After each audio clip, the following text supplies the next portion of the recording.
भारत आज अपनी आज़ादी के 75 साल 75th इंडिपेंडेंस डे पूरे होने का जश्न मना रहा है। अंग्रेजों के करीब 200 साल तक शासन के बाद भारत को 15 अगस्त 1947 को आज़ादी मिली थी। आज हम जैसा भारत देखते हैं, असल में सदियों पहले भारत ऐसा नहीं था। भारत का सामान्य काफ़ी दूर तक था। कई पड़ोसी देश तब भारत का ही हिस्सा होते थे। समय के साथ यह धीरे धीरे अलग होते गए। अंग्रेजों के शासनकाल में भारत सबसे अधिक विभाजित हुआ। इतिहास की बात करें तो भारतवर्ष संसार का सबसे प्राचीन देश कहा जाता है। ये देश ऋषियों, मुनियों, गुरुओं का देश माना जाता है। 2500 साल पहले हमारे देश पर विदेशियों ने आक्रमण किए। इसमें विशेष रूप से फ्रेंच, डच, कुषाण, शक, हून, यवन, यूनानी और अंग्रेज आक्रमणकारियों ने भारत को खंडित किया। भारत अब तक 24 बार विभाजित हो चुका है, यानी भारत से 24 देश अलग हुए हैं। पुराणों में क्या है वर्णन? पुराणों की बात करें तो धरती 7 द्वीपों की है, जम्बू, लक्ष, शाल्म, कुश, क्रौंच, शाक और पुष्कर। इसमें बीचों बीच जम्बू द्वीप है, जिसके 9 खंड है, नाभि, किमपुरुष, हरिवश, इलावृत, रम्य, हिरण्यमय, कुरु, भद्राश और केतुमाल।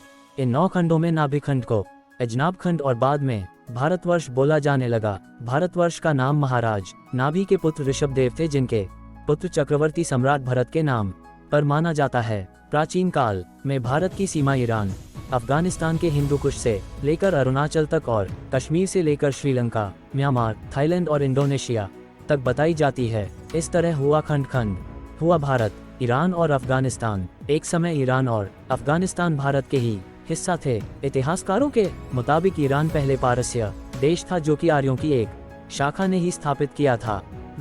प्राचीन गांधार और कंबोज के हिस्सों को ही आज अफगानिस्तान कहा जाता है। महाभारत काल में गांधार शकुनी का शासन था। इस पूरे क्षेत्र में हिंदूशाही और पारसी राजवंश का ही शासन था।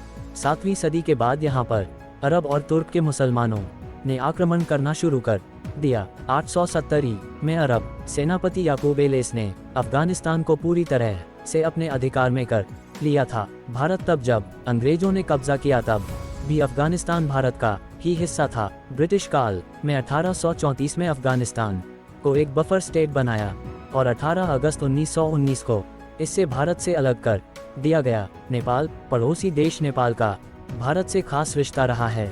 इसका वर्णन पौराणिक मान्यताओं में भी मिलता है। इसके अनुसार नेपाल को देवघर कहा जाता था। भगवान श्री राम की पत्नी सीता का जन्म स्थल मिथिला नेपाल में है। नेपाल में 1500 ईसा पूर्व से ही हिंदू आर्य लोगों का शासन रहा है। 250 ईसा पूर्व यह मौर्यों के साम्राज्य का एक हिस्सा था। इसके बाद 4वीं शताब्दी में गुप्त वंश का एक जनपद रहा। 7वीं शताब्दी आते आते यहाँ तिब्बत का आधिपत्य हो गया था। 11वीं शताब्दी में नेपाल में ठाकुरी वंश के राजा राज्य करते थे। इसके बाद और भी कई राजवंश हुए। इतिहासकारों के मुताबिक पृथ्वी नारायण शाह ने 1765 में नेपाल की एकता की मुहिम शुरू की और मध्य हिमालय के 46 से अधिक छोटे बड़े राज्यों को संगठित कर 1768 तक इसमें सफल हो गए। इसी को आज से समय का नेपाल कहा जाता है। 1904 में नेपाल को एक आज़ाद देश का दर्जा मिला। भूटान, पड़ोसी देश भूटान भी किसी समय भारत का ही हिस्सा था। कहा जाता है कि यह विदेही जनपद का हिस्सा था। भूटान नाम को संस्कृत के भू उत्थान से बना हुआ बताया जाता है। ब्रिटिश शासनकाल में यहाँ 1907 में राजशाही की स्थापना हुई। 1947 में भारत आज़ाद हुआ। आज़ादी के 2 साल बाद 1949 में भारत भूटान के बीच एक समझौता किया गया। इस समझौते के तहत भारत ने भूटान की वो सारी जमीन उसे लौटा दी जो अंग्रेजों के अधीन थी। तिब्बत का इलाका हाल के दिनों भले ही विवादित हो, लेकिन भारत के साथ इसका सदियों पुराना रिश्ता रहा है। इस हिस्से को भारतवर्ष का ही अंग माना जाता है। प्राचीन काल में इसे त्रिविष्टप कहा जाता था। यहाँ ऋषिका और तुषारा ईस्ट तुषारा नामक राज्य थे। उस समय ये देवलोक का हिस्सा था। ऐसी मान्यता है कि आर्य यहीं के मूल निवासी थे। यहाँ पहले हिंदू धर्म था, बाद में अधिकांश लोग बौद्ध धर्म को मानने लगे। पहले इस इलाके पर शाक्यवंशियों का शासन रहा, जो 1207 ईस्वी में प्रारंभ हुआ। इसके बाद चीन का इस इलाके पर कब्जा हो गया। 19वीं शताब्दी तक तिब्बत ने अपनी स्वतंत्र सत्ता बनाए रखी। हालांकि 1907 को चीन और ब्रिटिश भारत के बीच एक बैठक के बाद इसे 2 भागों में बांट दिया गया। इसमें से पूर्वी हिस्सा चीन के पास चला गया, वहीं दक्षिणी हिस्सा लामा के पास रहा। 1951 में इसे स्वतंत्र राज्य घोषित कर दिया गया। पड़ोसी देश बांग्लादेश भी भारत का ही हिस्सा था। इस पर कई बार विदेशी आक्रांताओं ने हमला किया। सिंध पर ईस्वी सन 638 से लेकर 711 तक के 74 वर्षों के काल में बांग्लादेश पर 9 खलीफाओं ने 15 बार आक्रमण किया। लगातार हो रहे हमलों के बाद हिंदू राजा दाहिर 679 ईस्वी के कत्ल के बाद इसे इस्लामिक क्षेत्र बना दिया। इतना ही नहीं, बलूचिस्तान, मुल्तान, पंजाब और कश्मीर पर आक्रमण करके इसका भी इस्लामीकरण कर दिया गया। जब भारत आज़ाद हुआ तो ये हिस्सा पाकिस्तान के कब्जे में चला गया। इस हिस्से को पूर्वी पाकिस्तान कहा जाता था। बाद में 1971 में भारत और पाकिस्तान के बीच हुई लड़ाई में पाकिस्तान को मुंह की खानी पड़ी।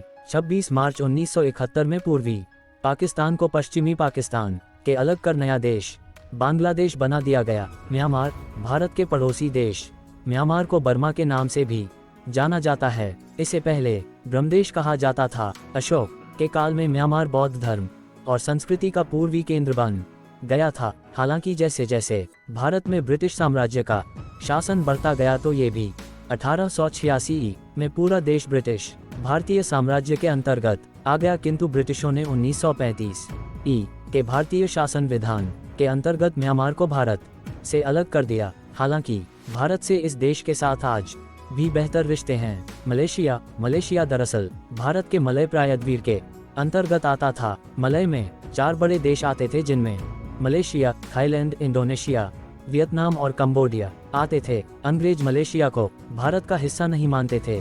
देश जब आज़ाद हुआ तो मलेशिया को अंग्रेजों ने अपने पास रख लिया। हालांकि 1957 में इसे एक अलग आज़ाद देश बना दिया। सिंगापुर मलय महाद्वीप के दक्षिण सिरे के पास छोटा सा द्वीप है। ये पहले मलेशिया का ही हिस्सा था। हालांकि मलेशिया की आज़ादी के बाद इसे हिस्से में काफ़ी विवाद रहे। लंबे संघर्ष के बाद इसे 9 अगस्त 1965 को एक अलग देश घोषित कर दिया गया। थाईलैंड भी पहले मलय का ही हिस्सा था। हालांकि प्राचीन काल में यह भारत के अंतर्गत आता था। प्राचीन काल में थाईलैंड को श्याम देश के रूप में जाना जाता था।